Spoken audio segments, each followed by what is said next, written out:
That's the first thing that comes to mind when I see this video. 8th of August 2014, a day the gaming industry and indeed the internet would change forever. Five Nights at Freddy's, a game made by a small indie developer, gained massive popularity after YouTubers like Markiplier did Let's Plays of the series. It just became so big. Everyone was talking about this. Urban legends were being made about this. It quickly became one of the internet's most beloved horror games at the time. It spawned 6 sequels, not including this shit. I don't care. It doesn't count. Shut up. And now a movie made by Blumhouse Productions. Hasn't started filming yet, I don't know why. And a PS5 game, Security Breach. But we take a step back from all this, everything, and we can get to the essence of what made the original FNAF truly terrifying.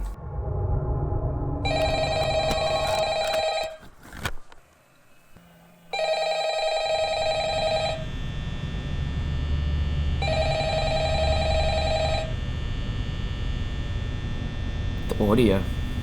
Unknown odd sounds resound throughout your office, all the while that fan perpetually whirs in the background. So it's never quiet, but it's never loud either. The ambience is able to find a perfect middle ground, not distracting enough to deter you from hearing the muffled movements of the animatronics lurking somewhere just out of sight, but also not loud enough to provide you with a true sense of comfort. Interestingly, there are 2 sets of ambient noises. One is when the animatronics are sitting idle, and one is when they're moving. Didn't know that one. And then we have the animatronics themselves.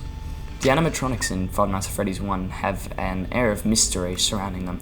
Unlike the other games, they're completely voiceless and you never see them actually moving, with the absence of Foxy. The only pieces of audio that come directly from the animatronics are Chica and Bonnie's breathing, Freddy's laugh, and music box, Foxy's footsteps as he runs down the hallway, Foxy's hum, and of course, the jump scares.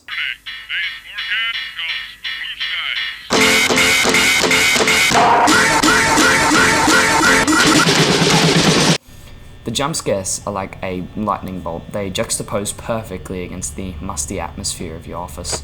There is also the fact that the audio of the jump scares is actually just sped up and reversed screams of children, but you know, we won't really worry about that part, I guess. Even discovering Bonnie or Chica lurking at your door is a terrifying experience in of itself. The sound that is made when they're revealed is just truly indescribable. What's up, bitch? Why I think the atmosphere is just works so well and is one of pure terror here is due to a mixture of all these things. You never really know when you are truly safe.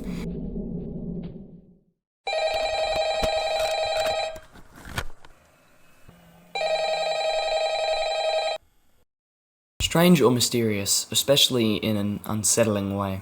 The surroundings in FNAF 1 are not downright terrifying, but rather creepy. And in addition to this, the animatronics are designed to have that quality of not being specifically scary, but odd. Let me explain. The qualities given to the animatronics throughout your visit at Five Nights at Freddy's are of course associated with negative feelings such as dread, fear, but these are only impacted by your experiences and sights. The idea of these animatronics being joyful and actually providing entertainment seems otherworldly to you, but if you were to only associate these beings with what is seen during the day, they may seem actually fun and not scary at all. So the fear by association and the fact that these things are not specifically designed to haunt you is what makes them all the more unsettling. The familiarity of the setting of a pizzeria further adds to the strange feeling you get while playing this game. The juxtaposition of a place of joy and party with the horrors and atrocities that occur behind closed doors, these aspects all mold together to make this place not downright scary, rather unsettling. The humanoid appearance of the animatronics plays on this, as often the shrouded figures of the animatronics will peer at the camera with glowing eyes from the distance. I don't know about you guys, but for me, personally, this is where Five Nights at Freddy's is at its most scary. Sounds are often played sporadically and at a pacing where you can never get used to them. The animatronics' movements are irregular.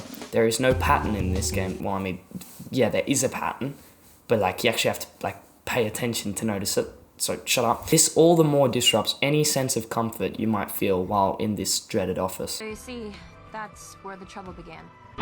That damn smile.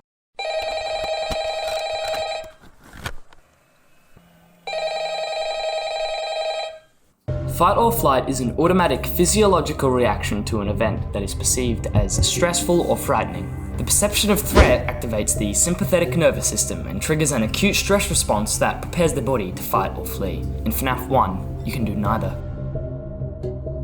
You are powerless against the animatronics. You can't even turn your back to them. You're fixed in place as, inevitably, they find their way to you down the long corridors. The only defense you have are 2 doors that eventually will run out of power and let them in. You're in a perpetual state of fight or flight. Adrenaline will pump through your body as the night goes on until you either win or you get jump scared. Five Nights at Freddy's is synonymous with its famous jump scares. To be jump scared, it is like feeling your heart stop. However, once a lot of time has been sunk into the FNAF franchise, the novelty of this wears off, to which it just becomes an indicator that you lost the game. In the first FNAF game, however, this novelty was still there, so I believe that's another aspect as to why those games were still quite scary. In addition to this, comparing FNAF to some other horror games like Outlast, the jump scare mechanics in those games are still like FNAF. They are still imperative to the game, but one key thing changes in those games to FNAF. There is no escape in Five Nights at Freddy's. You can't run away. The build-up of fear throughout the night is something that never goes away until you're either jump scared or you win. Newer FNAF games are embracing the free roam aspects, and I think this is a thing the series will probably blossom from, but I think it is hard for Five Nights at Freddy's to ever recapture the feeling of being stuck in place while those 4 animatronics slowly hunt you down.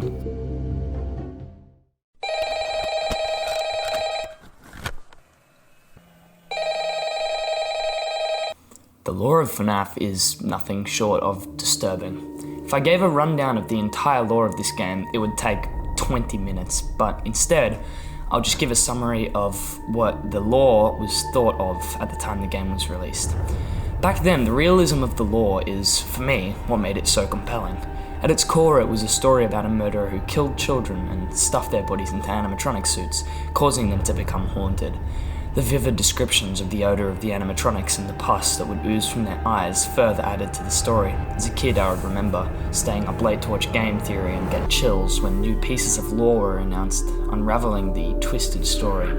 The most scary part for me about the story, however, was that it could have happened in real life. The psychological horror the lore had embedded into it subsequently resulted in the game feeling much more scary than it probably should have. The animatronics now had the added fear factor of containing dead children and being haunted, as well as the pizzeria being the frontmost location for atrocities at the hands of the mysterious killer, who is now dubbed Purple Guy. There were so many theories surrounding FNAF at the time, like the phone guy being the killer, you being the killer, Foxy being friendly. It all added together to make the game even more terrifying. The unexplained presence of Golden Freddy further added to the horror of FNAF. Glimpses of Golden Freddy led you to believe that there was more to the story than what was known, and further helped to establish the sense of mystery I've talked about previously. The lore in this game was not fully known yet, and unraveling the mystery was just part of the pull. FNAF 1 basically scared me shitless as a kid. I've done my best to attribute reasons as to why, but of course this is just my opinion, and I know for a fact I've gotten at least a few things wrong. So just let me know in the comments. Also, if you'd like to see one of these on FNAF 2, 3, and 4, let me know as well. Thanks for watching, guys. I really did spend a lot of time on this video, so it'd be awesome if you could just like, sub, whatever. Do whatever you want, it really does help. And if you made it this far, may as well follow my Twitch, I guess.